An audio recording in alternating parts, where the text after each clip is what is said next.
DSSB का exam हो या आप UGC का एग्ज़ाम हो, ठीक है, या सुपर टेट का एग्ज़ाम हो, उन सभी के लिए ये कॉमन प्रश्न है जो कि हर एक एग्ज़ाम में प्रश्न बनकर आएंगे यहाँ से। तो जैसे अगर एक प्रश्न ये है आपके सामने कि मानव शरीर की सबसे बड़ी कोशिका है, क्या पुरुष शुक्राणु है कि महिला अंडाणु है कि शुतुरमुर्ग के अंडे है कि इनमें से कोई नहीं, कौन सा? शुतुरमुर्ग।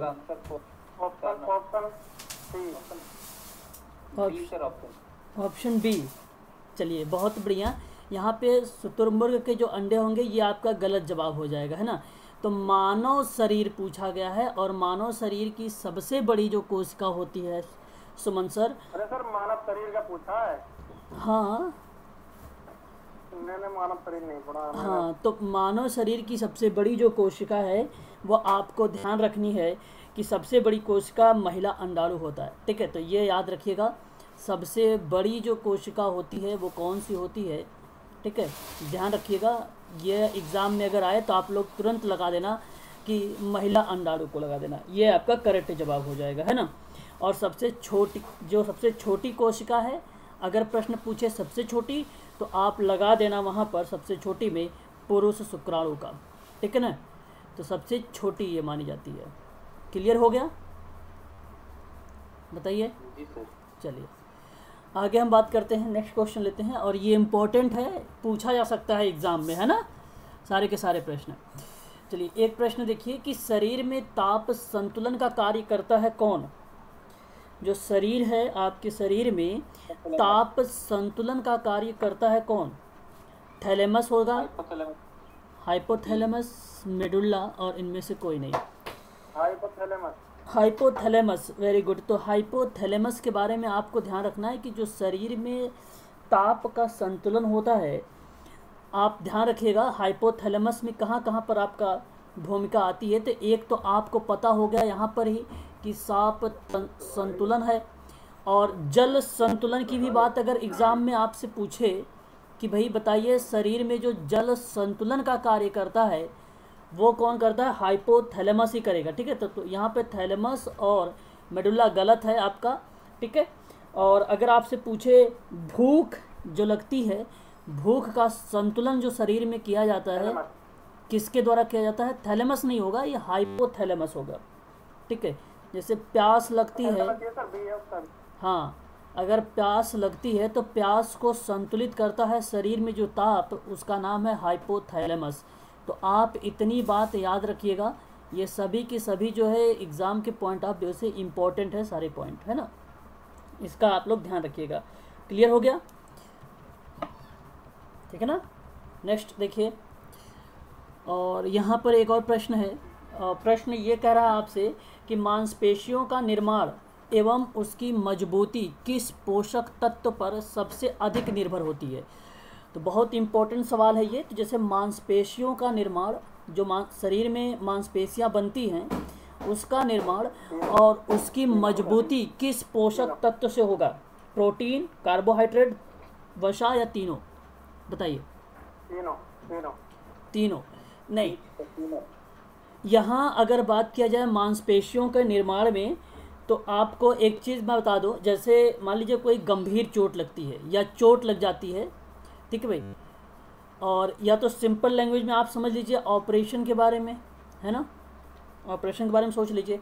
तो वहाँ क्या होती है, मांसपेशियाँ क्षतिग्रस्त हो जाती हैं, आपको तो पता होगा उस जगह की। तो जब मांसपेशियाँ क्षतिग्रस्त हो जाती हैं तो डॉक्टर लोग सलाह भी देते हैं, और आप लोगों ने सुना भी होगा कि भाई दाल का पानी पीजिए, है ना, दाल का पानी बोलते हैं। तो दाल के पानी में अगर बात किया जाए तो आप ज़रा मुझे बताइए, प्रोटीन पाया जाता है कि कार्बोहाइड्रेट, वसा, या इसमें से तीनों पाए जाएंगे? तीनों तो नहीं होगा, लेकिन प्रोटीन पाया जाता है ना, प्रोटीन पाया जाता है, हाँ। और ये आपको ध्यान रखना है कि जो मांसपेशी का निर्माण होता है वो प्रोटीन से होता है, ठीक है भाई। पोषक तत्व में अगर बात की जाए तो वह कहाँ से होता है? प्रोटीन से होता है। अच्छा, अगर जहाँ पर मांसपेशियाँ नहीं बन पाती हैं तो उससे एक रोग होता है, किसी को पता है उस रोग का नाम? बता सकता है कोई? क्वासी और कोर। हाँ, क्वाशी योकर, वेरी गुड। ये हाँ बहुत बढ़िया, सही जवाब यहाँ पर। क्वाशी योकर जो है ये आपका रोग होता है जब मांसपेशी नहीं बन पाती। शाबाश, बहुत बढ़िया सुमन सर, इसको ध्यान रखिएगा, बहुत इंपॉर्टेंट सवाल हैं ये सारे के सारे, है ना। DSSB पार्ट ए के लिए भाई, यहाँ से ज़रूर आपसे दो से तीन प्रश्न पूछे जाएंगे, देख लेना एग्ज़ाम में आप लोग, ठीक है भाई। आगे हम बात करते हैं, एक और क्वेश्चन लेते हैं कि हड्डियों के अध्ययन को क्या कहते हैं, जरा बताइए आप, हड्डियों के अध्ययन को क्या कहेंगे। देखिए यहाँ पे ओडोंटोलॉजी है, और जो ये ओडोंटोलॉजी आप देख रहे हैं ये दांतों का अध्ययन होता है। क्लियर हुआ? Option B. ओके, ये दांतों का अध्ययन हो जाएगा आपका पहला वाला ऑप्शन। और अगर मैं आपसे बात करूं ऑस्टियोलॉजी का, तो आप यहाँ पर देख भी रहे हैं, तो ये आपका किसका हो जाएगा, हड्डियों का हो जाएगा, है ना। क्लियर हो रहा है कि नहीं क्लियर हो रहा है, बताइए जरा। ये हड्डियों का हो जाएगा। और फाइकोलॉजी की अगर बात किया जाए तो शैवालों का अध्ययन हो जाता है। किसका अध्ययन हो जाता है? शैवालों का अध्ययन हो जाता है। अब जरा बताइए माइकोलॉजी किसका अध्ययन होगा? किसका? कोशिका। Cell? No no no, mycology कवक। हाँ, सेल मतलब कोशिका होता है। ओके, कवकों का जो अध्ययन होता है आप उसको बोलते हैं माइकोलॉजी। शैवालों का जो अध्ययन होता है उसको बोला जाता है फाइकोलॉजी। और जो हड्डियों का अध्ययन होता है, ये प्रश्न ही पूछ रहा था हड्डियों के अध्ययन को लेकर, तो इसका सही जवाब हो जाएगा ऑस्टियोलॉजी। और जो ओडोंटोलॉजी है वो दांतों का अध्ययन होता है, ठीक है, इसे आप ध्यान रखिएगा। क्लियर हो गया ना। चलिए आगे बढ़ते हैं। और यहाँ पे देखिए, मानव शरीर में सर्वाधिक प्राचुरता में पाया जाने वाला तत्व कौन सा होता है? प्राचुरता में पाया जाने वाला तत्व कौन सा होता है? लौह, सोडियम, ऑक्सीजन या आयोडीन? इसका सही जवाब क्या होना चाहिए, बताइए। ऑक्सीजन। ओके, आप जानते भी हैं, और मानव शरीर में सर्वाधिक तरीके से अगर पाया जाए तो आपका ऑक्सीजन ही होगा आपका करेक्ट जवाब, है ना। इतनी चीज़ें आपको ध्यान रखना है। जैसे अगर मैं आपसे बात करूं, जो मनुष्य का शरीर का भार है कैसे हम जानते हैं, तो उसमें कौन कौन सी चीज़ें जो है मानव शरीर में वो तत्व शामिल होते हैं। तो जैसे मैं आपको बताऊं, एक ऑक्सीजन होता है, ये आपका शामिल होगा। दूसरा अगर मैं आपसे बात करूं तो नाइट्रोजन होता है, ये आपको ध्यान रखना है। तीसरा आपका कार्बन हो जाएगा, वेरी गुड। और चौथा आपका हाइड्रोजन हो जाएगा। तो इतनी तो मात्रा जो लगभग कितने % पाई जाती हैं? 96%, ठीक है। तो जो मनुष्य के सर्वाधिक प्रचुर रूप से पाया जाता, जो भार आप देखते हैं अपने शरीर का, कुल भार के बारे में अगर बात किया जाए तो वहाँ पर नाइट्रोजन, ऑक्सीजन, कार्बन और हाइड्रोजन ये अपनी 96% भूमिका निभाते हैं, ठीक है भाई। तो इसे आप ध्यान रखिएगा, ठीक है। तो इतनी बातें जो है आप लोगों को समझना है। आयोडीन से होने वाला रोग क्या नाम बताइए जरा। आयोडीन की कमी से कौन सा रोग होता है? हाँ, आयोडीन की कमी से जो रोग होता है उसका नाम है घेंघा। तो इसे आप लोग ध्यान रखिएगा, ठीक है भाई। चलिए थोड़ा सा होल्ड रखिए, 1 मिनट लोग, है ना। और अगला क्वेश्चन लेते हैं। चलिए यहाँ पर देखिए, दांतों पर जमी परत बनी होती है या बनी रहती है? तो जरा मुझे बताइए कि दांतों पर जमी परतें बनी रहती हैं कि केवल भोजन के कणों से, कि भोजन के कणों और थूक से, कि भोजन के कण, थूक और मुख अम्लों से, कि भोजन के कण, थूक, मुख अम्ल और बैक्टीरिया से? जरा मुझे बताइए। यह जी ऑप्शन आपका क्या रहा है? डी। तो दांतों पर जमी परतें जो होती हैं, ये आपका ऑप्शन नंबर जो होगा कि भोजन के कण भी, और थूक और मुख अम्ल और बैक्टीरिया भी, ठीक है। तो यहाँ पर आपका अगर मैं बताऊँ तो इसका सही जवाब जो हो जाएगा ऑप्शन नंबर डी हो जाएगा, ठीक है ना। क्लियर हो गया, बताइए। और बताइए जरा, दांतों की जो मजबूती होती है वो किससे होती है? कैल्शियम के साथ। हाँ, एनिमल, अभी किसी ने बताया, बहुत बढ़िया। तो जो एनिमल होता है इसकी वजह से दांत की जो होती है वो एक प्रकार से मजबूती मिलती है ना। तो इसे आप लोग ध्यान रखिएगा, ठीक है, ठीक है। ये ध्यान रखिएगा, मजबूती किससे मिलती है? एनिमल से मिलती है, दांतों की। तो ये भी प्रश्न पूछा जाता है अपने आप में, है ना, एक फैक्ट देता है। इसमें बताइए कि इनमें से बीटा कैरोटीन किस में पाया जाता है? बीटा जो कैरोटीन होता है वो किस में पाया जाता है? विटामिन बी में पाया जाता है, या विटामिन ए में पाया जाता है, या विटामिन सी, या विटामिन डी? कौन से विटामिन में पाया जाता है, ज़रा मुझे बताइए। कैरोटीन, बीटा कैरोटीन, बताइए। यहाँ अगर आपको मैं बात करूँ तो जो विटामिन बी का रासायनिक नाम है, किसी को पता है रासायनिक नाम इसका क्या है? टोकोफेरॉल। क्या चीज़? तो भी थायमीन। टोकोफेरॉल नहीं नहीं थायमीन नहीं, है ना सर? हाँ थायमीन इसका क्या नाम है? या हाँ थायमीन, याद रखिएगा, ठीक है, ये इम्पोर्टेंट है। तो थायमीन से विटामिन डी इसकी रासायनिक नाम है, इसको ध्यान रखिएगा।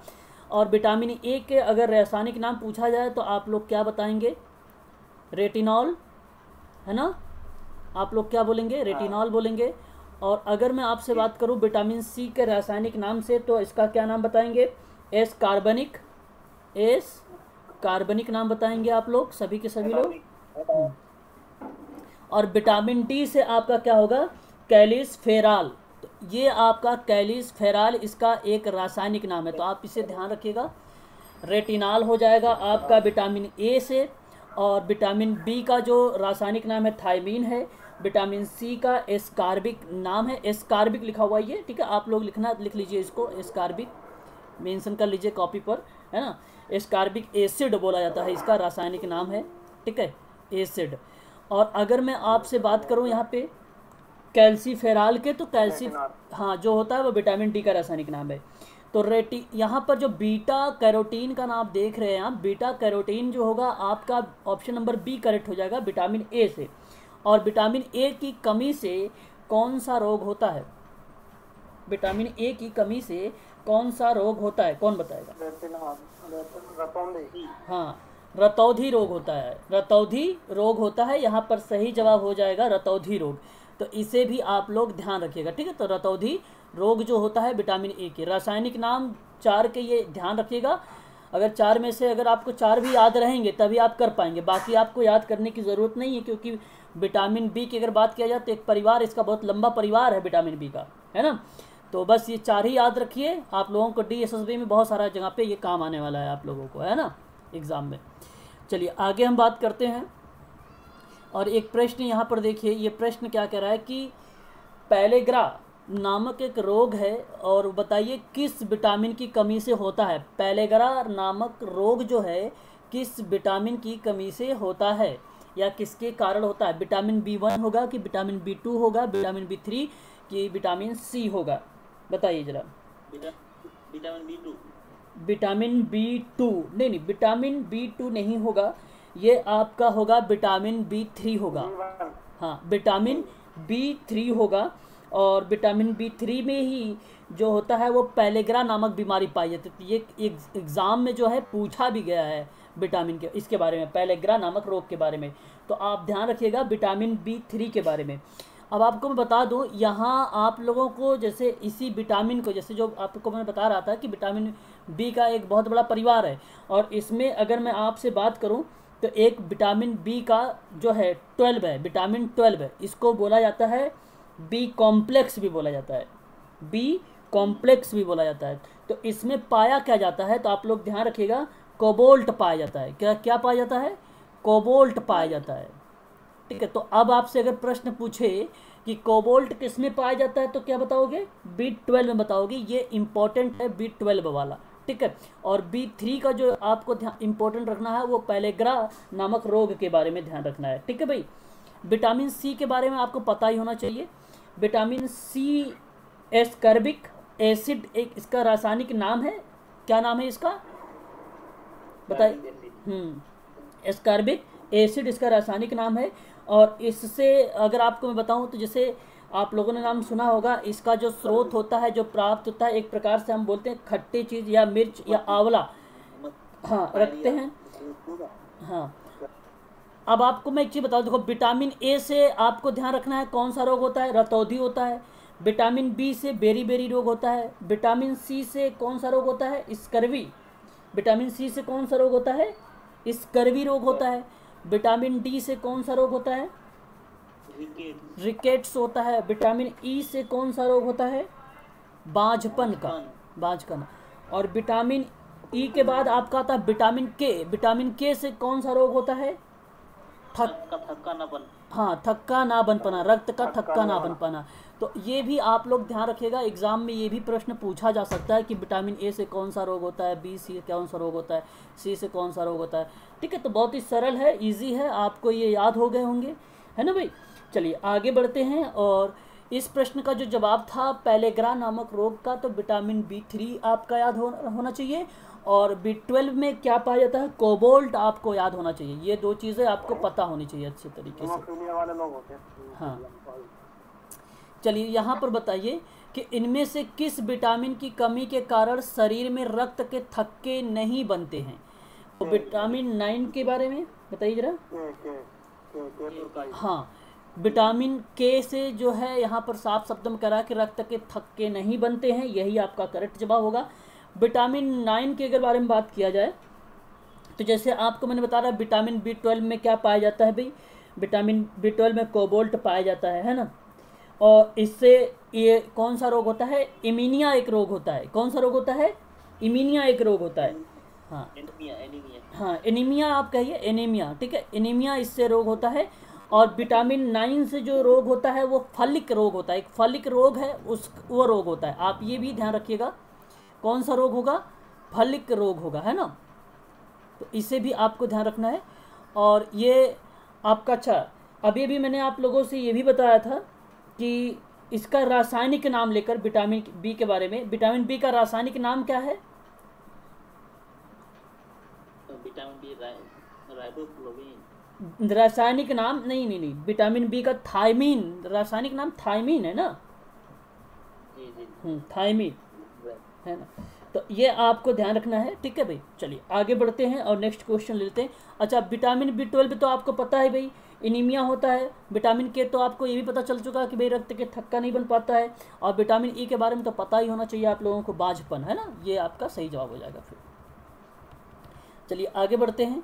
देखिए, महिलाओं में बांझपन और पुरुषों में नपुंसकता किस विटामिन के कारण देखी जा सकती है? Vitamin E. विटामिन ई, ठीक है, विटामिन ई, यानी ऑप्शन आपका यहाँ पर विटामिन ई होना चाहिए, है ना।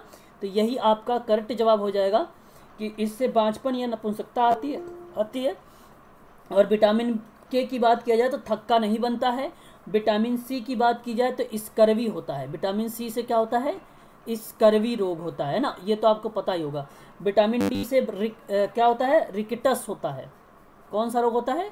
रिकेटस रोग होता है ना, ठीक है। क्लियर हो गया? तो इतनी बात आपको ध्यान रखनी है, ठीक है ना भाई। चलिए आगे बढ़ते हैं, एक और प्रश्न लेते हैं हम लोग।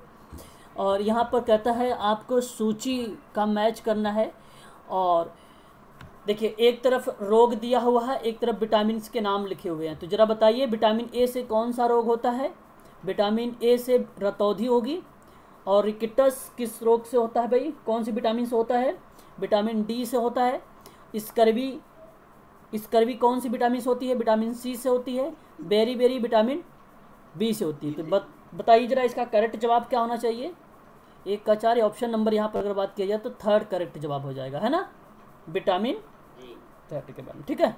यहाँ पर रतौंधी विटामिन ए से होता है, रिकेटस विटामिन डी से होता है, स्कर्वी विटामिन सी से होता है, बेरी जो होता है वो विटामिन बी से होता है।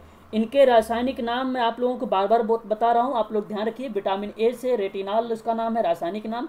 विटामिन बी का थायमीन नाम है। विटामिन सी का एस्कॉर्बिक एसिड नाम है। विटामिन डी का कैल्सिफेरॉल नाम है। आप इसका भी नाम याद रखेंगे, रासायनिक नाम से भी कभी कभी मैच करने के लिए मिल जाता है आप लोगों को ऑप्शन में, है ना, तो याद रखिएगा। देखिए, यहाँ पे ल्यूकेमिया किसे कहते हैं? ल्यूकेमिया एक प्रकार का अगर बात किया जाए तो ये जो है एक महिलाओं में ये रोग पाया जाता है। तो ज़रा मुझे बताइए, जो ल्यूकेमिया रोग है ये किसके संबंधित है या किससे रिलेटेड है? ब्लड कैंसर से है कि घेंघा रोग से है कि मियादी बुखार से? इनमें से कोई नहीं है, बताइए जरा। ब्लड कैंसर से। तो आप ध्यान रखना, अगर मैं आपसे यहाँ पर बता रहा हूँ कि जो ल्यूकेमिया रोग है ये ब्लड कैंसर से है, आप इसे ध्यान रखिएगा, ठीक है, ब्लड कैंसर से। ऑप्शन नंबर आपका ए करेक्ट हो जाएगा। घेघा रोग आयोडीन की कमी से होता है, ठीक है भाई, घेघा रोग आयोडीन की कमी से होता है, ये भी आपको ध्यान रखना है। लुकेमिया किसे कहते हैं? ब्लड कैंसर को कहते हैं, आप लोग ध्यान रखिएगा, ब्लड कैंसर को कहते हैं, लुकेमिया कहते हैं, ठीक है भाई। चलिए आगे बढ़ते हैं, नेक्स्ट क्वेश्चन लेते हैं। मलेरिया के लिए उत्तरदायी कौन सा परजीवी है? मलेरिया के लिए परजीवी है प्लाज्मोडियम है ऑप्शन 1। ऑप्शन ये, अच्छा ऑप्शन ए अगर आप कह रहे हैं, ऑप्शन नंबर 1 बता रहे हैं, 1 बता रहे हैं प्लाज्मोडियम के बारे में, तो मलेरिया के लिए जो है उत्तरदायी की बात जो हो रही है परजीवी में, आपका यही करेक्ट जवाब हो जाएगा, ठीक है भाई। प्लाज्मोडियम आपका करेक्ट जवाब हो जाएगा, मलेरिया के लिए उत्तरदायी होता है। अमीबा आपने नाम सुना भी होगा, अमीबा गंदे पानी में होता है, ठीक है भाई, अमीबा गंदे पानी में होता है ना, क्लियर है, तो ये आपको ध्यान रखना है ना। चलिए एक प्रश्न और ले लेते हैं, और यहाँ पर आपसे ये कहा जा रहा है कि रेबीज़ नामक रोग जो है वो इंसान में किस चीज़ से डर लगता है। मतलब आप ध्यान से देखिए कि रेबीज, आप जानते होंगे रेबीज जो होता है पानी। हाँ, आपने सुना होगा कि कुत्ता काटने से ये बीमारी जो होती है, कुत्ते के काटने से ये बीमारी होती है रेबीज, ठीक है, रेबीज बीमारी होती है। और रेबीज का जो टीका होता है वो टीका नाम जो इसका टीका था, उस टीका को दिया है लुईस पाश्चर ने। रेबीज नामक जो टीका है किसने दिया है? तो याद रखिएगा लुईस पाश्चर ने दिया है, ये इम्पोर्टेंट है, इसे आप ध्यान रखिएगा। और इससे संबंधित पूछा है कि कौन सा चीज़ में डर लगेगा, तो मैं आपको एक बार बता दूं, रेबीज, जैसे आपने नाम सुना होगा हाइड्रोफोबिया का नाम, किसका नाम सुना होगा? हाइड्रोफोबिया। हाँ, तो हाइड्रोफोबिया के बारे में अगर मैं आपसे बताऊं तो यहाँ पर हाइड्रो का मतलब रिप्रेजेंट कर दिया गया है जल को, ठीक है, जल को। तो जल से जो डर लगना, मतलब रेबीज, यानी कुत्ता जब काटता है तो रेबीज नामक रोग होता है, तो उस व्यक्ति को पानी से यानी जल से उसे क्या होता है?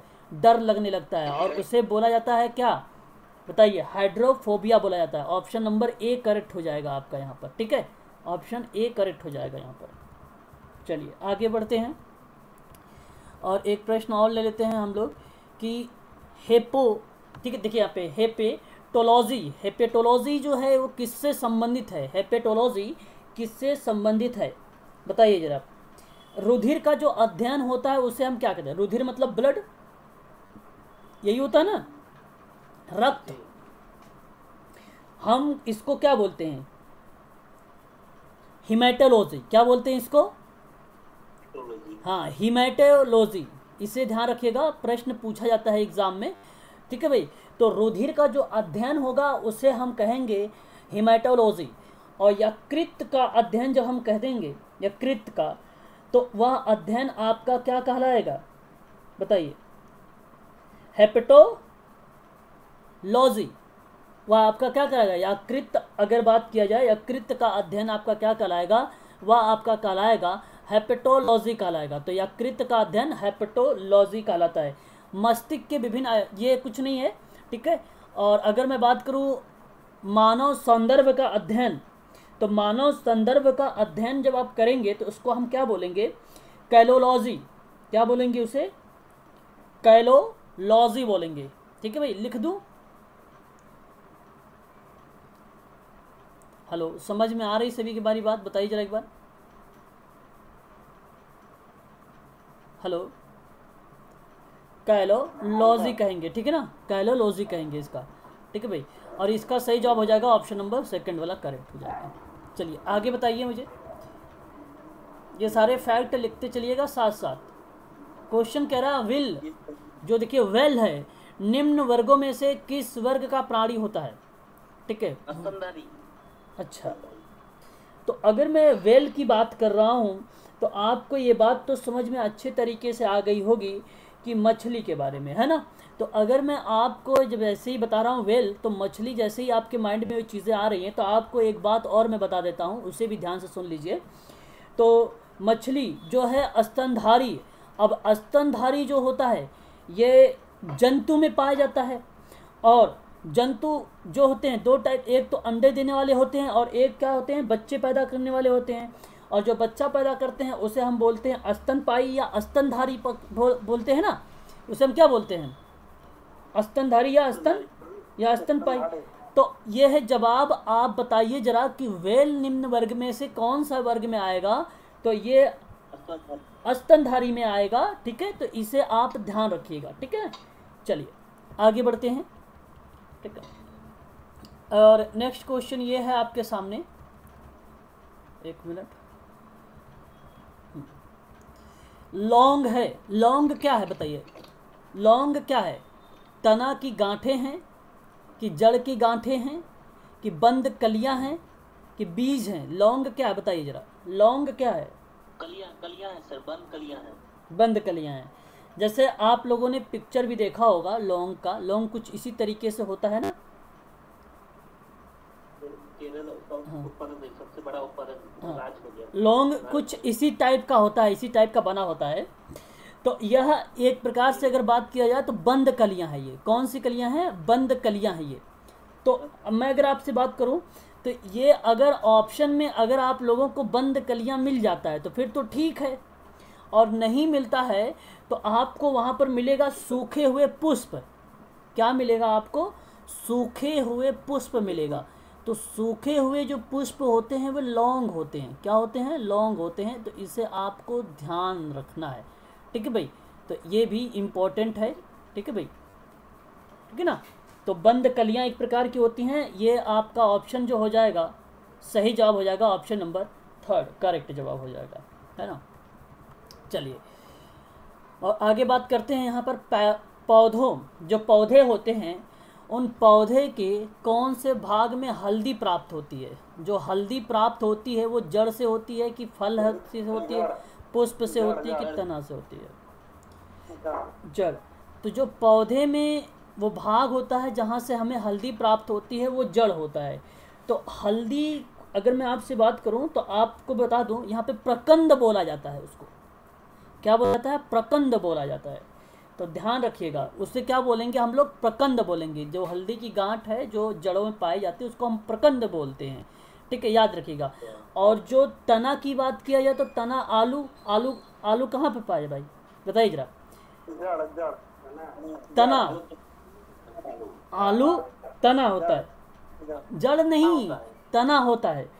यहाँ पर ये एक प्रकार से अगर मैं बात करूँ रूपांतरिक तंत्र होता है। ये रूपांतरिक तंत्र होता है। और जैसे यहाँ पे आप प्रकंद लिख रहे हैं तो आलू आपका जो होगा ये एक प्रकार के रूपांतरिक तना में आएगा। इसको किस में आएगा? रूपांतरिक तना में आएगा।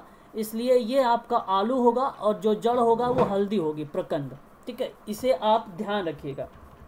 ठीक है ना। चलिए, गाजर भी तो आपका उसी में पाया जाता है भाई, जड़ में पाया जाता है।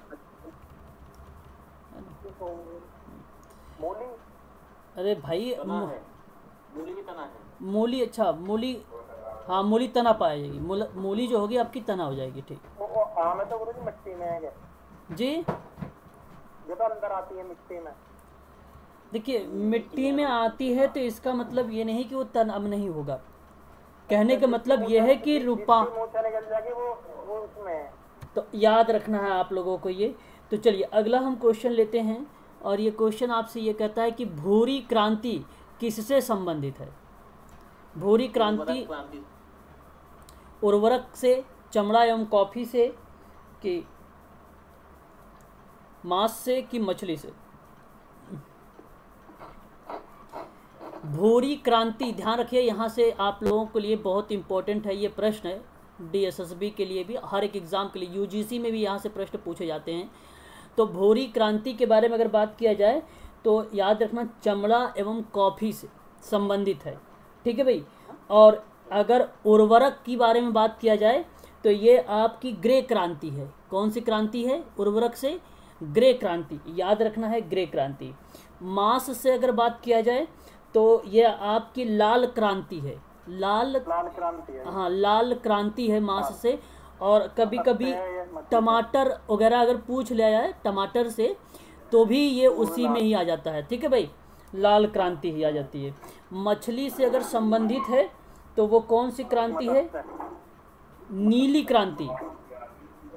नीली क्रांति मछली से संबंधित हो जाएगा, ठीक है। मछली से कौन सी क्रांति होगी? नीली क्रांति होगी। पीली क्रांति किससे होगी? पीली क्रांति तिलहन से, तिलहन, ठीक है भाई, पीली क्रांति हो जाएगी। हरित क्रांति किससे है? हरित खाद्यान्न उत्पादन से, हाँ, खाद्यान्न उत्पादन से। श्वेत क्रांति किससे है? दूध से। श्वेत क्रांति दुग्ध उत्पादन से है, ठीक है, बहुत बढ़िया। काली क्रांति किससे है? काली क्रांति, काली क्रांति पेट्रोलियम, पेट्रोलियम, काली क्रांति। स्वर्ण क्रांति, स्वर्ण क्रांति फल हो जाएगा, शहद हो जाएगा, बागबानी हो जाएगी। बागबानी भी होगा आपका इसमें, शहद भी होगा आपका इसमें, और बात करूं तो फल, फल भी आपका स्वर्ण क्रांति में ही आएगी, ठीक है। गोल क्रांति किससे संबंधित है? गोल क्रांति आलू, आलू से, वेरी गुड। गोल क्रांति आलू से संबंधित है, नाम से ही पता चल रहा है ना, गोल क्रांति, ठीक है भाई। रजत क्रांति किससे होगी? रजत क्रांति, रजत क्रांति कपास, कपास का नाम सुना? कपास, फाइबर जिसको बोलते हो, फाइबर, फाइबर बोलते हो ना इसको, तो फाइबर, रजत क्रांति। तो इतनी सारी क्रांति मैंने बताया है आप लोगों को, ये सारे के सारे इम्पोर्टेंट है, एग्ज़ाम में कहीं से भी प्रश्न पूछा जा सकता है, और कोई ना कोई एक क्रांति तो ज़रूर देगा आप लोगों को, तो इसे नोट कर लीजिएगा, ठीक है भाई। चलिए आगे बात करते हैं। और गोल्डन फाइबर क्रांति, अब देखिए गोल्डन फाइबर क्रांति जूट से होगा, सरसों से होगा, कि आम से, कि गन्ने से होगा? जूट ही लग रहा है। जूट ही लग रहा है, और जूट ही सही होगा कि उत्पादन। अच्छा आप ध्यान रखिए, इसका उत्पादन सबसे ज़्यादा कौन से राज्य में होता है? तो आपका जो पश्चिम बंगाल है उसी में होता है, ये पश्चिम बंगाल में होता है ना। और इसकी क्रांति का नाम आपको पता होना चाहिए, कौन सी क्रांति है ये? गोल्डन फाइबर क्रांति है ये, है ना, गोल्डन फाइबर क्रांति है, ठीक है। इसी को रजत क्रांति के नाम से भी जाना जाता है।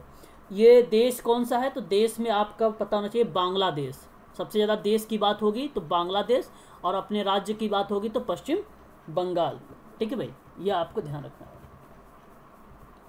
चलिए एक क्वेश्चन और लीजिए, बताइए मुझे ज़रा इसका, कि इनमें से कौन सी ग्रंथि हार्मोन्स निकालती है? मतलब कौन सी ऐसी ग्रंथि है जो हार्मोन्स निकालती है, बताइए। ऑप्शन ए, बाह्य ग्रंथि में हार्मोन्स निकलता है। इसकी सही जवाब होगा जो है अच्छा अंतःस्रावी ग्रंथि होगी।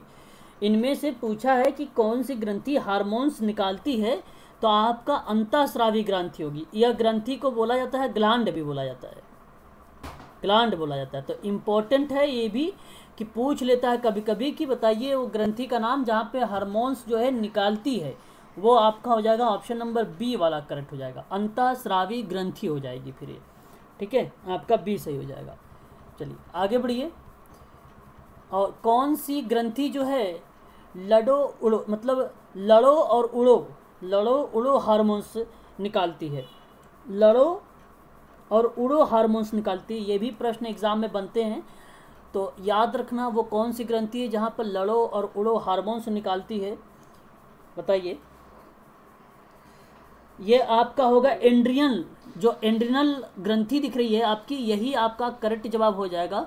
इस ग्रंथि से लड़ो और उड़ो हार्मोन्स निकलता है, ठीक है, यह भी आपको ध्यान रखना है।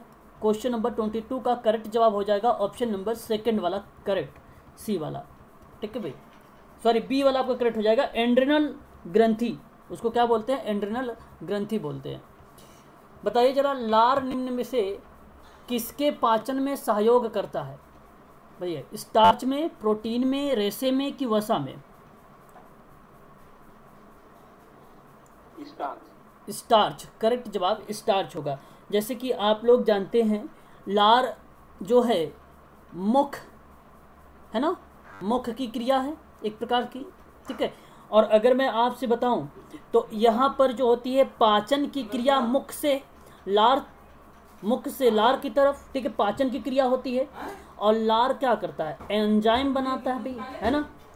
और यही एंजाइम एमाइजल, जिसको हम बोलते हैं एमाइलेज कहते हैं, एमाइलेज भी अगर हम बोले तो एंजाइम को ही बोलते हैं।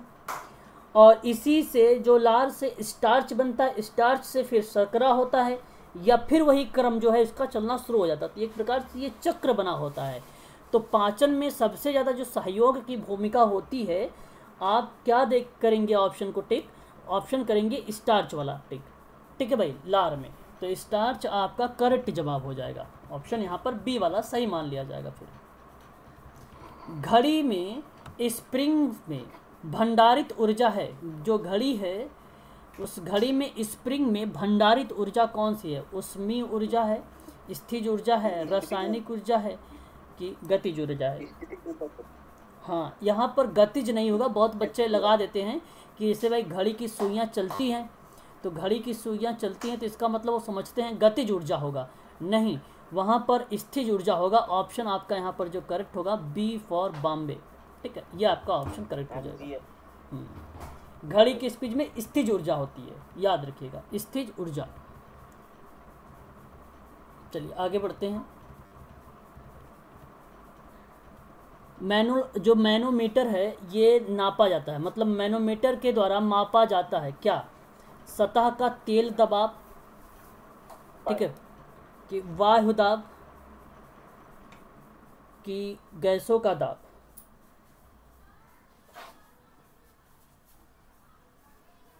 वायुदाब, ओके। वायुदाब आपका बैरोमीटर होता है। वायुदाब क्या होता है आपका? बैरोमीटर हो गया। हाँ, बैरोमीटर होता है वायुदाब का। वायुदाब का बैरोमीटर होगा। यहाँ पर गैसों का जो दाब होता है, जो गैसों का दाब होता है उसे बोला जाता है मैनोमीटर बोला जाता है। उसे क्या बोला जाता है? मैनोमीटर बोला जाता है। जो द्रव्य का घनत्व होता है उसको हम क्या बोलते हैं? पिक्नोमीटर। क्या हम बोलते हैं उसको? पिक्नोमीटर, पिक्नोमीटर बोलते हैं, ठीक है। द्रव्यों का जो घनत्व होगा वो पिक्नोमीटर होता है, जो गैसों का दाब होता है वो मैनोमीटर होता है, जो वायु दाब होता है वो बैरोमीटर होता है। ये आपको ध्यान रखना है। आर्द्रता को मापा जाता है किसमें? आर्द्रता को किसमें मापा जाता है बताइए जरा?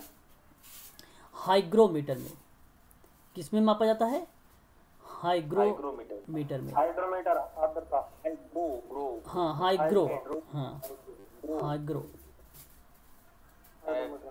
ठीक है, हाइग्रोमीटर होगा, ठीक है। हाइग्रोमीटर को आर्द्रता में नापा जाता है, ठीक है, इसे आप ध्यान रखिएगा। चलिए, तो ये सारे के सारे फैक्ट भी आपके लिए इम्पोर्टेंट हैं, जो कि एग्ज़ाम में काम आने वाले हैं आप सबके, है कि नहीं? चलिए, यहाँ पर जरा प्रश्न पर विचार करिए कि कह रहा है कि निम्नलिखित कथनों पर विचार करने के लिए कि आकाश में नीला दिखने का कारण प्रकाश प्रकीर्णन है। जो आकाश नीला दिखता है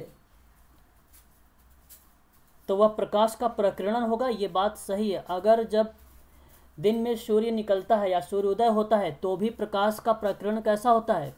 जो वहाँ पर देखते हैं आप लाल सूर्य को, वो प्रकाश के प्रकीर्णन के रूप में देखते हैं। और जब सूर्य अस्त होता है तब भी आप देखते हैं प्रकाश किरणन के रूप में देखते हैं। तो ये भी चीज़ आपको ध्यान ही रखना है कि भाई उदय को लेकर और सूर्यास्त को लेकर भी, तो ये भी इम्पोर्टेंट है। और प्रकाश जो है आकाश का नीला दिखना या आकाश का लाल दिखना, इस तरीके की कोई क्रिया विधि होती है तो वो भी आपका प्रकाश का प्रकीर्णन ही होगा। तो आपका ए वाला सही माना जाएगा। इंद्रधनुष के 7 रंग होते हैं। इंद्रधनुष के कुल 7 रंग होते हैं, ये बात तो ठीक है, लेकिन 7 रंगों का कारण जो है प्रकाश प्रकीर्णन होता है, तो ये गलत जवाब है। बताइए जरा। ऑप्शन सर दूसरा सही है। दूसरा आपका यहाँ पे सही लग रहा है। दूसरा सही नहीं लग रहा है, दूसरा गलत है। दूसरा ऑप्शनों में विकल्प होगा, पहला और तीसरा सही है। Okay, 3 option sorry. हाँ, यहाँ पर आपका ये दूसरा गलत हो जाएगा। सूर्योदय के समय जो है सूर्य लाल दिखने का कारण प्रकाश प्रकीर्णन भी होगा, ये भी आपका करेक्ट जवाब हो जाएगा। DSSB में एक कई बार पूछा गया है कि विग, जो विग योर है वो क्या है? तो आप इसे भी थोड़ा सा ध्यान रखिएगा। ये एक मैं क्रम बता रहा हूँ आप लोगों को, इस क्रम को आप लोगों ने पढ़ा भी होगा, ठीक है। मैं बताऊं, बिग्योर, हाँ बताइए।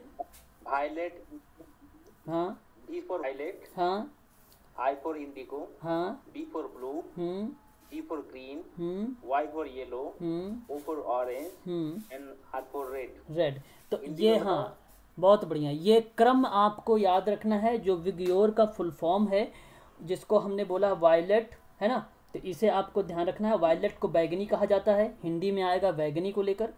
इंडिको को बोला जाता है, इंडिको को हम बोलेंगे क्या, इंडिको को क्या कहेंगे हम, कौन सा कलर बताएंगे। एक इंडिको है, और एक आपका ब्लू नीला हो जाएगा, ग्रीन आपका हरा हो जाएगा, येलो आपका पीला हो जाएगा, ऑरेंज आपका नारंगी हो जाएगा, और उसके बाद आपका आता है रेड। तो रेड आपका लाल स्वच्छ कहलाएगा। तो एक प्रकार से अगर मैं आपसे बात करूं तो कौन से रंग होंगे यहाँ पर, एक प्रकार से इंडिको में हमने कौन सा कलर छोड़ा है, इंडिको का मतलब बताइए जरा, कौन सा कलर होगा भाई इंडिको का हिंदी में।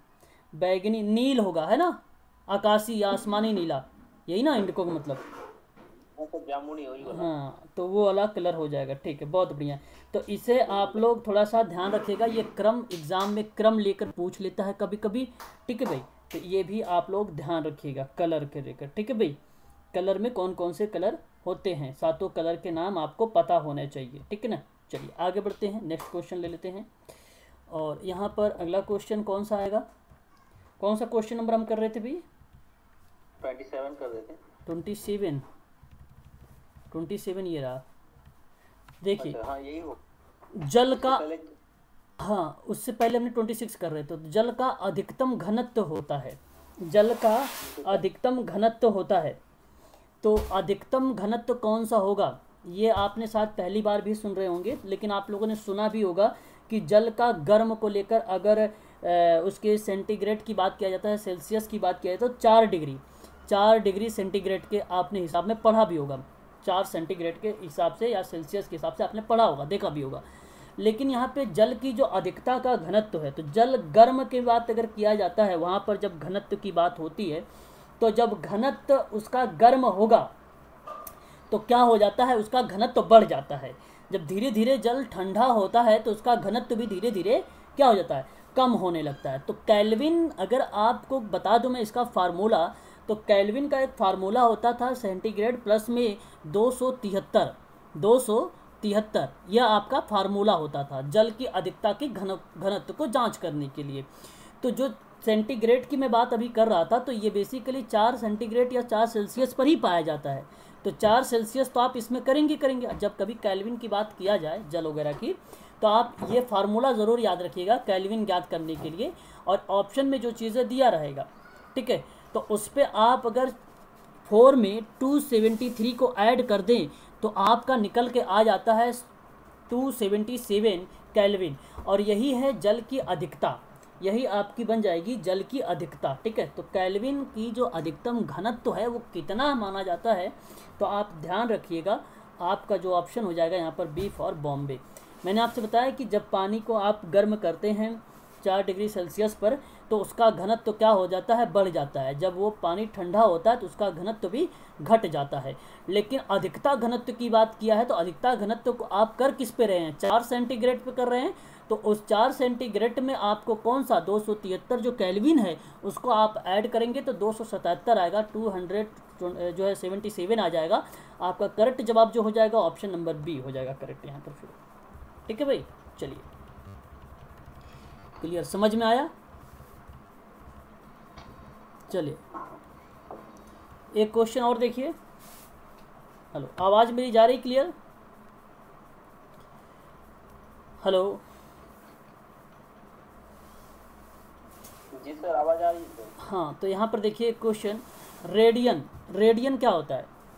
रेडियन की अगर बात किया जाए तो रेडियन क्या होता है, रेडियन के बारे में अगर ध्यान रखना, इसको रेडियन का मैडम क्यूरी ने, मैडम क्यूरी का नाम याद रखेंगे। हाँ, पेंसिलिन, अगर पेंसिलिन का नाम आता है तो पेंसिलिन अलेक्जेंडर जो है फ्लेमिंग का नाम आएगा, अलेक्जेंडर फ्लेमिंग का नाम आएगा। बहुत ही इंपॉर्टेंट क्वेश्चन है ये, इसे आप ध्यान रखिएगा।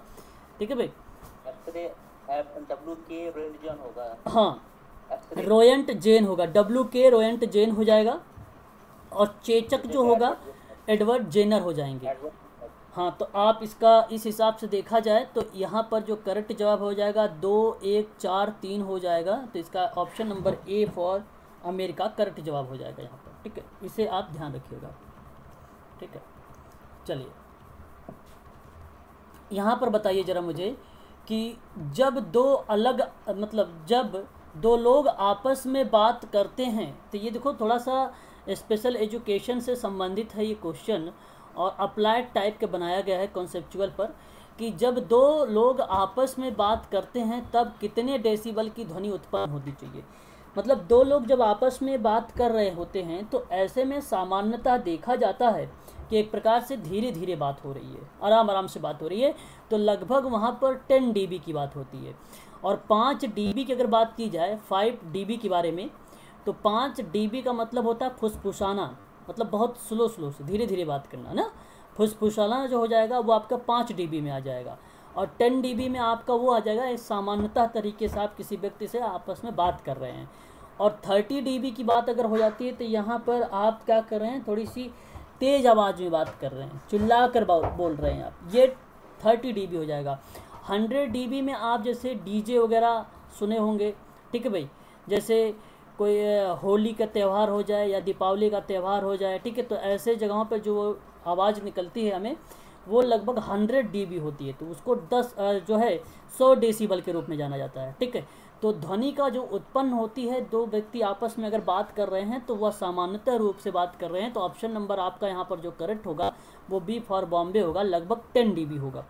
ठीक है, तो ये कॉन्सेप्चुअल पर प्रश्न है, आप लोगों को भी एग्ज़ाम में हो सकता है इस तरीके से प्रश्न भी देखने को मिल जाए आप सबको, है ना। ध्वनि का वेग अधिकतम होता है वायु में कि द्रव्य में कि धातु में कि निर्वात में, बताइए। धातु में। नहीं, धातु में। ध्वनि का जो वेग अधिकतम होता है, ध्वनि का जो वेग अधिकतम होता है वो वायु में होता है, धातु नहीं होगा और ना ही द्रव्य होगा। और जो ये निर्यात आप देख रहे हैं, निर्यात एक प्रकार का शून्य को रिप्रेजेंट करता है। किसको प्रेजेंट करता है? शून्य को रिप्रेजेंट करता है। ठीक है भाई, निर्यात। ध्वनि हमेशा याद रखना आप लोग, ठोस में अधिकतम पाई जाती है और गैस में कम पाई जाती है। तो ठोस चीज़ों में ध्वनि जो है वो अधिक पाई जाती है और गैस में कम पाई जाती है ध्वनि, याद रखना आप लोग ये भी। ठीक है, तो सबसे ज़्यादा ध्वनि कहाँ पर पाई जाती है? ठोस। तो ठोस अगर ना मिले तो वायु मिले, तो वायु भी आपका करेक्ट जवाब हो जाएगा। तो वायु में ध्वनि का जो वेग होता है वो अधिक पाया जाता है, ये आपको ध्यान रखना है। ठीक है, चलिए आगे बढ़े, क्वेश्चन नंबर आगे बढ़ते हैं और क्वेश्चन नंबर 31 लेते हैं। और यहाँ पर प्रश्न ये है, कह रहा है कि सूची में दिया हुआ है कि एक तरफ आपको प्राकृतिक रूप से घटित होने वाले पदार्थ दिए हैं, दूसरी तरफ दिया हुआ है इससे मैच करने के लिए। ठीक है भाई, सूचियों से, तो बताइए ज़रा कौन सा मैच होगा। हीरा, हीरा का नाम सुना होगा आप लोगों ने। हीरा कार्बन में होगा। ओके, हीरा कार्बन में होगा। और अगर संगमरमर की बात करें तो यह कैल्शियम में होगा। और बालू, बालू की बात करो तो सिलिकॉन होगा ना, सिलिका होगा या सिलिकॉन, यहाँ पे सिलिका होना चाहिए, सिलिका में होगा ये बालू। और मणिक के जो हो जाएगा वो आपका एल्यूमिनियम हो जाएगा। ऑप्शन आपका 4 करेक्ट हो जाएगा, सही जवाब। तो आप ध्यान रखिएगा, जो प्राकृतिक रूप से घटित होने वाले पदार्थ हैं, हीरा घटित होता है कार्बन के रूप में, कार्बन जो संगमरमर है कैल्शियम, बालू जो है सिलिका, और जो मणिक के है वो एल्युमिनियम है, एल्युमिनियम। तो याद रखिएगा, ये भी प्रश्न अपने आप में इम्पोर्टेंट है, DSSB में ये प्रश्न पूछा जा सकता है आप लोगों से, है ना। तो आपको साइंस पढ़ने की ज़रूरत नहीं है, सिर्फ इसी क्वेश्चन को एक बार और आप लोग देख लेना तो आपका बहुत कॉन्सेप्ट क्लियर हो जाएगा। प्रीवियस ईयर क्वेश्चन पेपर उठा के देख लेना आप लोग, मिला भी होगा ऐसे कुछ टाइप के प्रश्न। शुद्ध सोना कितने कैरेट का होता है? जो शुद्ध सोना होगा वो कितने कैरेट का होगा बताइए? 24 कैरेट का होगा। Very good. यहाँ पर शुद्ध सोना, अच्छा, शुद्ध सोना जो होता है वो बेसिकली बिस्किट के रूप में आता है, इस तरीके से बना होता है बिस्किट, और ये बिस्किट के रूप में होता है 24 कैरेट सोना। अच्छा, इसका रेशियो निकालोगे कैसे? बाय द वे अगर सोने का रेशियो वगैरह निकालने के लिए पूछ लेता है तो निकालोगे कैसे, तो मैं आपको एक बात बताता हूँ। देखिए, बेसिकली एक होता है 18 कैरेट का सोना और एक होता है 24 कैरेट का सोना, ठीक है। तो इन दोनों के बारे में थोड़ा सा ध्यान से समझिए आप लोग, तो आपको समझ में आएगा। तो हमने एक निकाला रेशियो, तो अगर मैं इसे 6 3 18 यानी 6 3 जा 18 और 6 4 जा 24, तो आप यहाँ पर इस तरीके से आपने देखो रेशियो निकालने का मैं तरीका बता रहा हूँ, थोड़ा सा समझिएगा मेरी बात को। तो देखिए यहाँ पर अगर आपको देख रहे हैं, यहाँ पर 25 4 जा 100%, 24 4 जो है 25 4 जा आप कहोगे 100%, यानी 25 चौका 100। तो 100% कैरेट सोना कौन सा है? ये आप देख रहे हैं ना आप यहाँ पे 24 कैरेट वाला, और ये इसका बिस्किट वगैरह के रूप में यूज़ किया जाता है, ठीक है भाई। सोना इसका बनता नहीं है, ये बहुत ही लचीला होता है ना, ये सोना इसका बनेगा नहीं। और 18 कैरेट का जो होगा, इसकी अगर मैं बात करूँ तो 25 3 75, तो 18 कैरेट सोना में आप याद रखिएगा उसमें कितने % जो है मिला होता है सोना, जो 18% का कैरेट होता है सोना हम बताते हैं, तो उसमें आप बताना कि जो धातु मिली होगी वो 75% मिली होगी, 100% नहीं मिला होता है, वो 75% मिला होता है, ठीक है। तो इसका आप ध्यान रखिएगा, रेशियो ऐसे निकाले जाते हैं। अभी हाल ही में सुपर टेट में एग्ज़ाम में प्रश्न यही पूछा हुआ था कि 18 कैरेट सोने में जो है कितना % पाया जाता है धातु, तो सोने की, तो वो थी 75% था, यही करेक्ट जवाब था उसका। बहुत बच्चों ने लगा दिया था सोने में जो है तो करने के लिए 100% भी दिया था, 100% लगा दिया था, वो ऑप्शन गलत हो गया था। तो ये प्रश्न आया हुआ प्रश्न है, आप लोग ध्यान रखिएगा। शुद्ध सोना कितने कैरेट का होता है, तो ये तो आपको पता ही होना चाहिए, 24 कैरेट का होता है, ये सही है।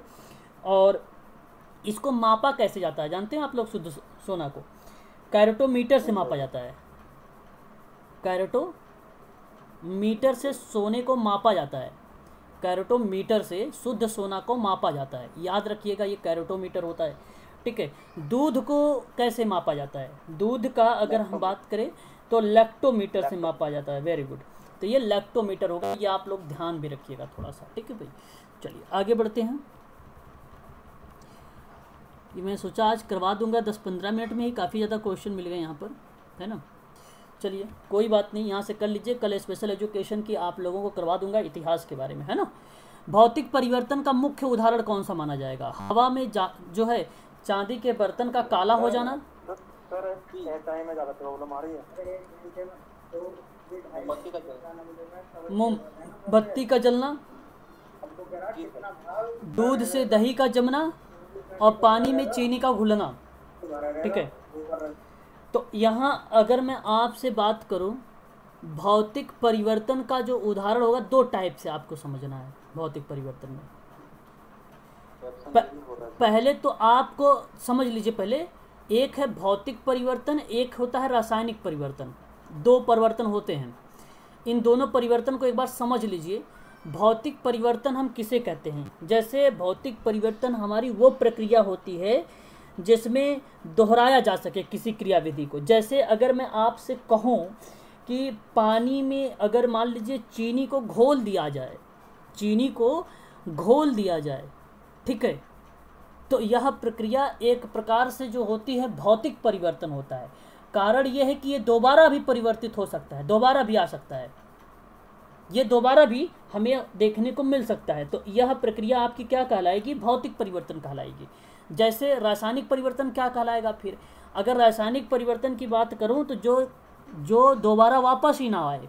जैसे अगर मैं आपसे बात करूं मोमबत्ती का जलना, अगर मोमबत्ती जल जाएगी तो क्या दोबारा से अपनी पहली स्थिति में आ जाएगी? फिर तो मोम समाप्त हो जाएगा।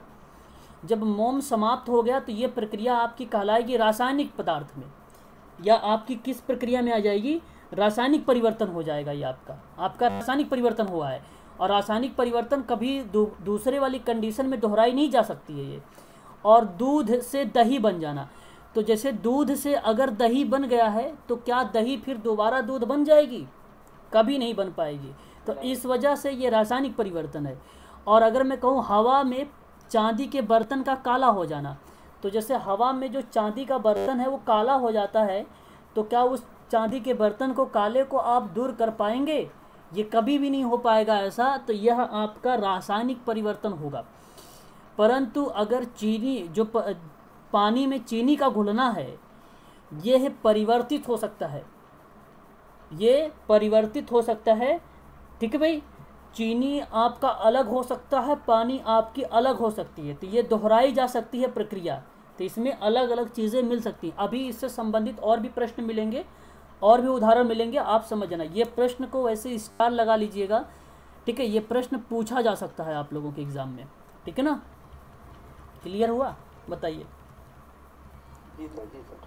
चलिए देखिए, यहाँ पर अभी अभी मैंने आपको बताया था रेडियन के बारे में, और आपने शायद मैच किया था रेडियन में मैडम जो है मैडम क्यूरी का नाम। अब यहाँ पर मैंने रेडियन नहीं बता रहा हूँ आप लोगों को, यहाँ पर मैं बता रहा हूँ रेडियो एक्टिविटी के बारे में बात कर रहा हूँ। तो जो रेडियो एक्टिविटी का आविष्कार है वो कौन है, वो आपका कौन है, बैकुलेरल नाम है उनका। उनका क्या नाम है, बैकुलेरल नाम है, ये आप ध्यान रखिएगा रेडियो एक्टिविटी में। और रेडियन में मैडम क्यूरी का नाम याद रखिएगा। तो ये इम्पोर्टेंट हैं दोनों के दोनों पॉइंट, है ना। यहाँ पर देखो मैडम क्यूरी भी दिया हुआ है, लेकिन आप मैडम क्यूरी के बारे में तो जानते ही होंगे अच्छे तरीके से, है ना, अभी मैंने बता भी दिया आप लोगों से, है ना। चलिए आगे करते हैं, नेक्स्ट क्वेश्चन थोड़ा सा फास्ट करते हैं। सिल्वर ब्रोमाइड का इस्तेमाल कहाँ होता है, दवा बनाने के लिए यूज़ किया जाता है, कि डाई बनाने के लिए, फोटोग्राफी के लिए, कि प्लास्टिक निर्माण के लिए। तो सिल्वर जो है ब्रोमाइड का इस्तेमाल कहाँ पर होता है, सिल्वर ब्रोमाइड की अगर मैं बात करूँ तो ये आपका फोटोग्राफी में यूज होता है, ठीक है भाई। और आपको अगर मैं बात करूँ तो एक होता है कृत्रिम वर्षा, जैसे फिल्मों में आप लोगों ने देखा होगा कृत्रिम वर्षा के मतलब सुन भी रहे होंगे आप लोग, जानते होंगे। तो जो कृत्रिम वर्षा होती है वो कृत्रिम वर्षा में सिल्वर आयोडाइड के रूप में होती है। किसके रूप में किया जाता है वो, सिल्वर आयोडाइड के रूप में। सिल्वर, अब ध्यान से सुन लीजिए, यहाँ पर ये होता है सिल्वर आयोडाइड के रूप में होता है, ठीक है भाई, आयोडाइड के रूप में होता है। लेकिन आपको ये ध्यान रखना है यहाँ पर कि जो सिल्वर ब्रोमाइड है, सिल्वर ब्रोमाइड वो आपका फोटोग्राफी में होता है। कहाँ पर होता है, फोटोग्राफी में होता है। यहाँ पर इस प्रश्न का जवाब ऑप्शन नंबर C4 चेन्नई वाला करेक्ट मान लिया जाएगा। चलिए आगे बात कर लेते हैं।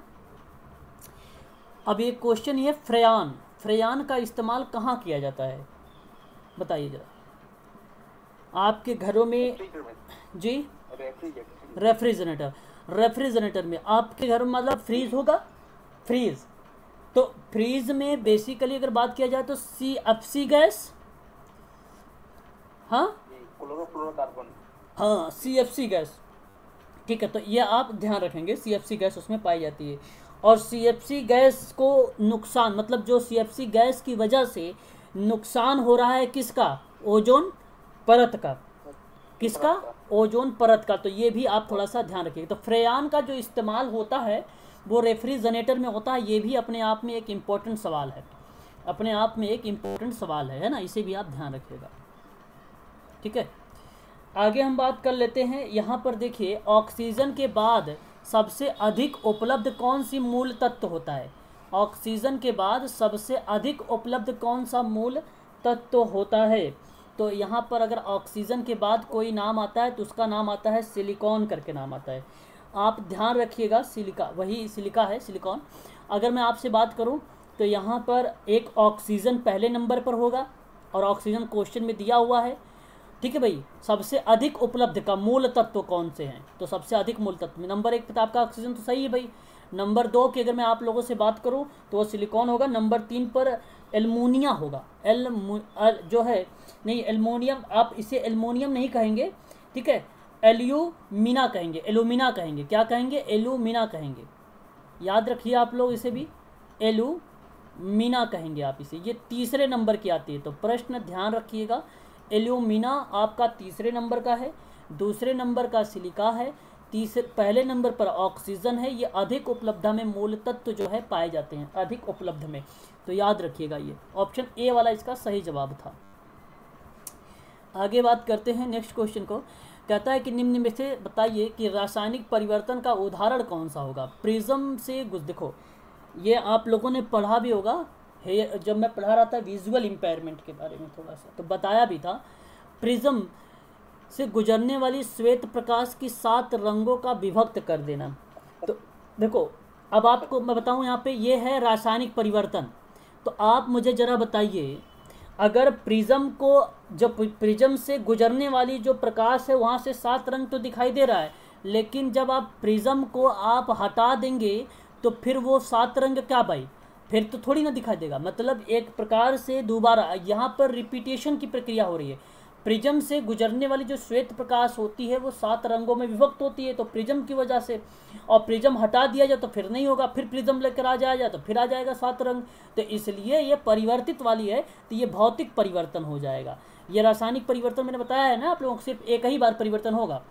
देखो सब्जियों को पकाने पर उसका मुलायम हो जाना, तो सब्जियों को अगर आप पका देते हैं फिर मुलायम हो जाता है, तो क्या इसे दोबारा स्थिति में सब्जी बना देंगे? मतलब जो हरी सब्जियां बनी थी फिर दोबारा उसके कंडीशन में लेके आ जाएंगे? पकाने पर है ना तो मुलायम हो जाना, तो ये प्रक्रिया होती है। तो ये आपका नहीं होगा, और ये यही आपका रासायनिक उदाहरण हो जाएगा, फिर यही आपका रासायनिक उदाहरण हो जाएगा। थर्ड ऑप्शन देखिए कि सानी हुई मिट्टी को सूखने पर भंगुर हो जाना। मतलब अगर जो सनी हुई मिट्टी है उस मिट्टी को सूख जाती है, ठीक है भाई, और सूखने के बाद फिर उसे आप क्या कर, गीला भी कर सकते हो। तो ऐसी दोबारा कंडीशन हो सकती है कि नहीं, बताइए ज़रा। मिट्टी अगर एक बार सूख गई तो फिर तो ठीक है भाई, फिर गीला कर दोगे फिर मिट्टी बन जाएगी, फिर ये प्रक्रिया चल सकती है कि नहीं, दोहराई जा सकती है कि नहीं प्रक्रिया? बताइए ऑप्शन सी को, दोहराया जा सकता है कि नहीं दोहराया जा सकता है? बोलिए, दोहराया जा सकता है। नमक में पानी का घुलना ठीक उसी प्रकार है जिस प्रकार से मैंने चीनी की बात कर रहा था आप लोगों से। तो नमक का जो है पानी में घुलना, ये भी एक प्रकार से आप इसको अलग, ऐसी जो प्रक्रिया है दोबारा रिपीट हो सकती है ये भी। तो यहाँ पर आपका ऑप्शन जो बी वाला था यही आपका करेक्ट जवाब हो जाता है, क्योंकि रासायनिक परिवर्तन सिर्फ एक ही मतलब उसमें परिवर्तन होता ही नहीं है, रिपीटेशन आता ही नहीं है, ठीक है। आप इसे ध्यान रखिएगा।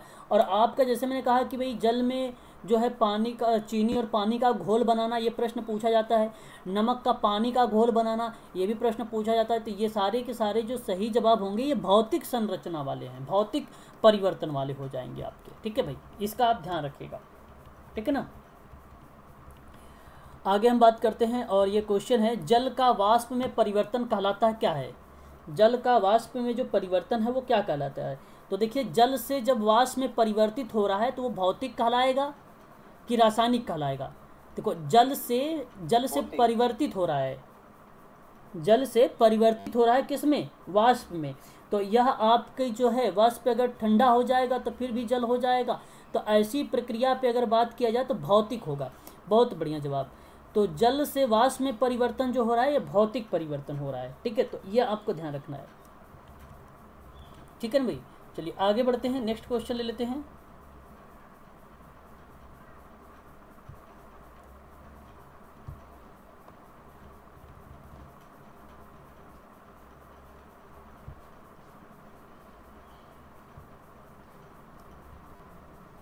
चलिए क्वेश्चन देखिए, ये लास्ट क्वेश्चन है, इनमें से सबसे ज़्यादा अभिक्रियाशील कौन सा है?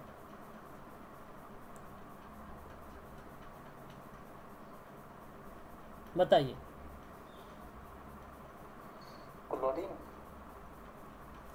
इनमें से सबसे ज़्यादा जो है फ्लोरीन, फ्लोरीन आपकी अधिक क्रियाशील है, यह आपको ध्यान रखना है, ठीक है भाई। तो अभिक्रियाशील जो है आपका ये यहाँ पर जो होगा फ्लोरीन हो जाएगा करेक्ट जवाब। Option number A for America वाला करेक्ट जवाब हो जाएगा, ठीक है। तो इस तरीके से यहाँ पर मैंने आज आप लोगों को करवाए हैं कुछ साइंस के क्वेश्चंस, और ये जितने भी साइंस के क्वेश्चन थे अपने आप में इम्पोर्टेंट क्वेश्चन है। एग्ज़ाम के लिए आप सभी लोग ध्यान रखिएगा, ये हर एक एग्ज़ाम में पूछा जाता है आप लोगों से।